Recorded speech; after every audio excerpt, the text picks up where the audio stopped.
and welcome to Monday the 25th of January's Assembly. Lovely to see you all here, and this blinding white light from beside me is actually the snow. Let me show you what is outside my window. Here it is, everybody, my snowy garden. It was a little more snowy earlier, but it seems to have warmed up a little bit now, and the snow seems to have melted off the trees and things. But I think we're forecast a bit more snow later. So, I wonder if you've got snow where you are. This week we are carrying on with the timetables that we sent you last week. The same link should work.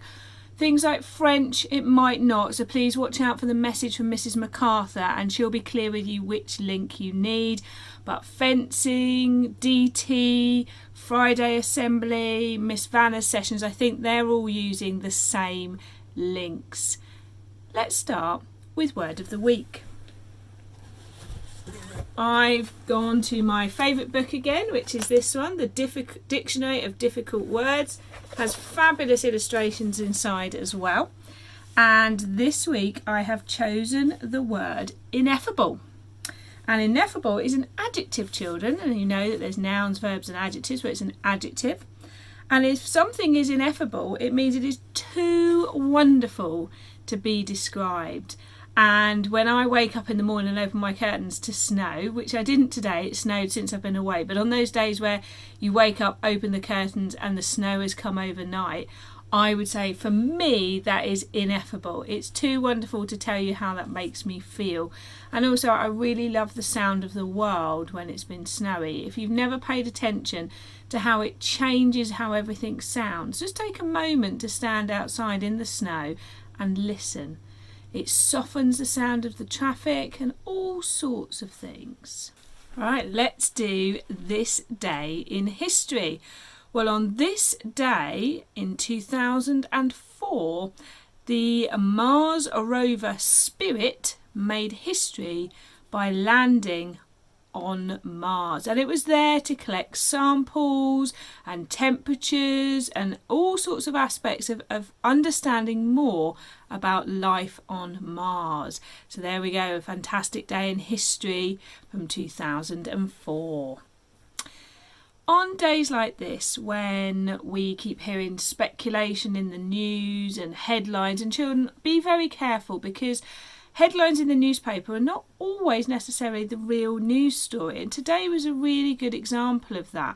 Several of the newspapers announced, as if they knew straight from the government, that schools won't open until Easter. But when you read the news story, there's lots of what's called modal verbs. Now, year 5 and 6, you probably know what a modal verb is, and a modal verb are words that suggest how possible something is. And actually, when you read the article, it was possibly, might, could, rather than a definite. So really watch out for headlines, and don't just read headlines. Make sure you read on a bit to find out what they really mean. Because I have noticed that a lot recently, and grown-ups, I know that all of this guessing is making it really hard for everybody. But I am busy working away on thinking what else we can do, and I'm talking to the teachers and talking to everybody to think. Because right now, what we really want to know is when things will be over, so we know how long to hold on for. And that can be really tricky when we don't know. But things will come out in the end, and we will all look after each other by being kind and caring and supportive as we go through, but also being really understanding. Children, if a day doesn't turn out how you want it to, that's okay. If a day doesn't turn out how it's meant to, that's okay, because it's only one day, and every day we get to try again, and every hour we get to try again.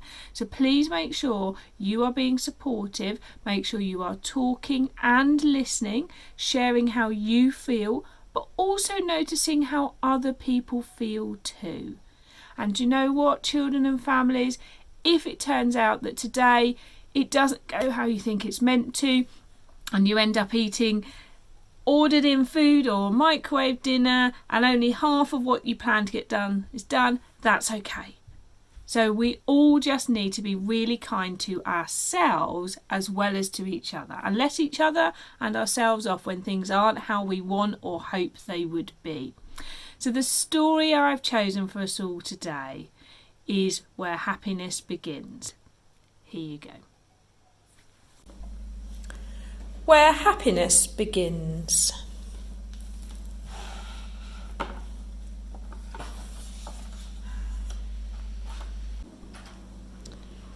Are you looking for happiness? Love, goals, sharing, sunshine, helping others, the smell of a fresh baked pie.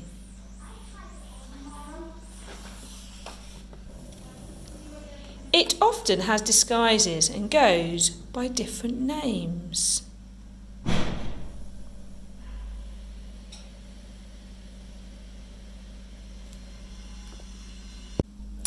Some days it seems to be hiding, while on others it's right there with you, wherever you go.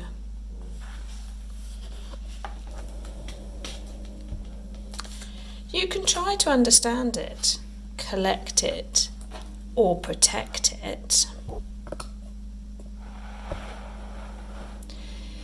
You can try to catch it, but most of the time, happiness appears to have a will of its own.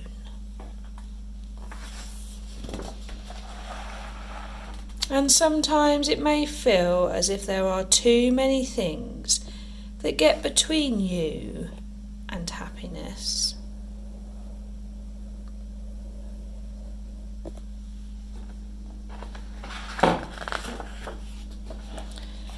It's not always easy, but you can find your way through. And happiness will be waiting there.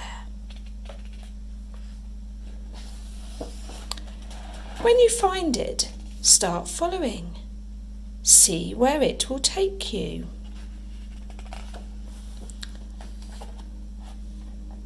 Happiness may be different from what you expect, or feel a little scary at times, but it will let you find new paths. Enjoy your time with family and friends, and do the things you love to do.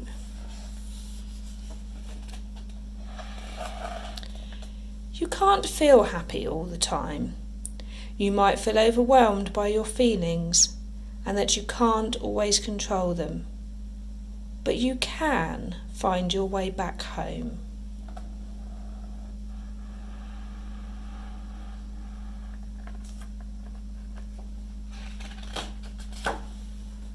Just breathe.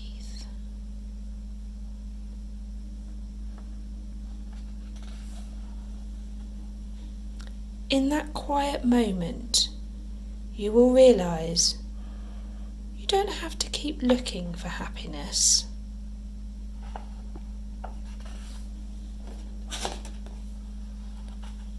It was always there. Recognise it and treasure it, because in the end, happiness begins with you.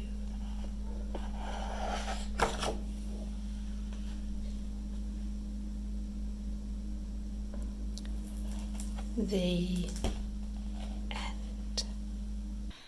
Well, I hope you enjoyed that. And children, if you've got your notebooks and bits of paper that we're keeping a little journal of responses to that, I would love you to write down 3 things that you can just find joy in that already are here.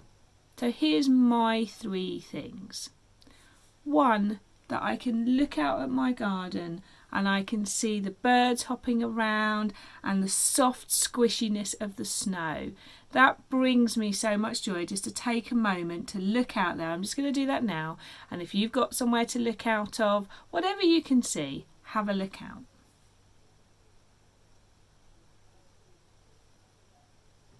And actually, by being still in that moment, I could hear a pigeon having a big old coo on my roof, and I can hear Mr. Field downstairs doing a Joe Wicks workout. But just taking that moment to just listen and to be still.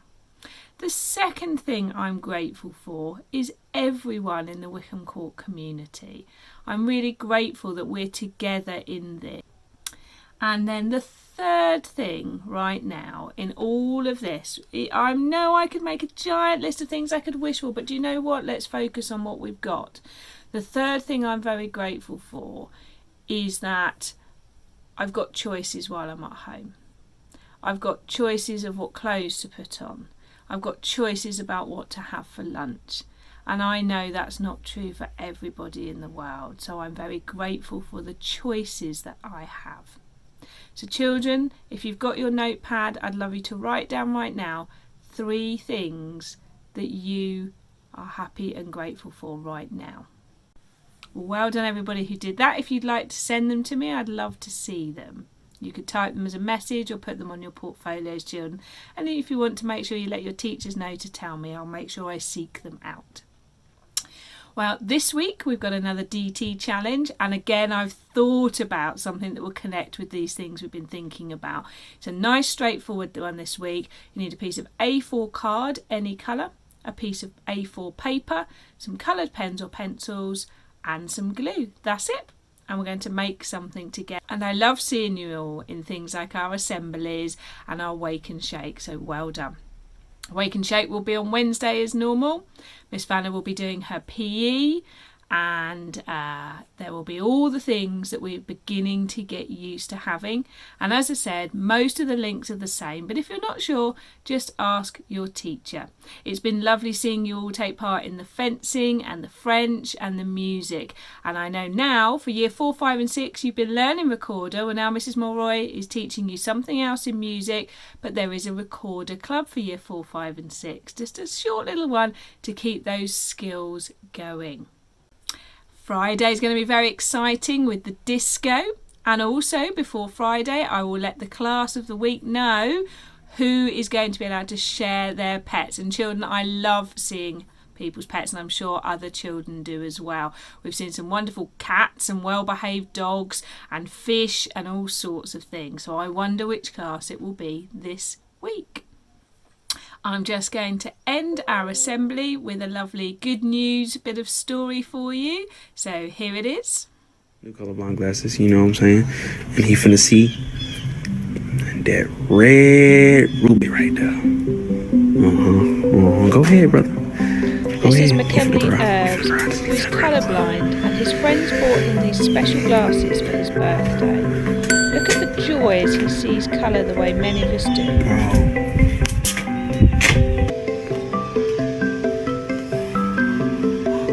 Go take a look at Big Red over there.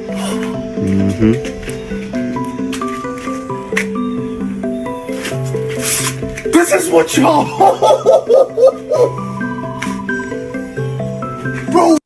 And all that's left to do is wish everybody a wonderful week. But one last thing, I don't know if you've spotted my change this week. I try to change things up when I can. This is Jafar from Aladdin, as I'm sure many of you know, and that is one of our favourite family films and always has been. And actually we really enjoy the new Disney version, the live version as well. So there's Jafar. If you haven't spotted, this is a Star Wars cushion here. I'll show you what the other one is next week. So have a wonderful week. Keep talking, keep listening, keep taking care of each other. See you around.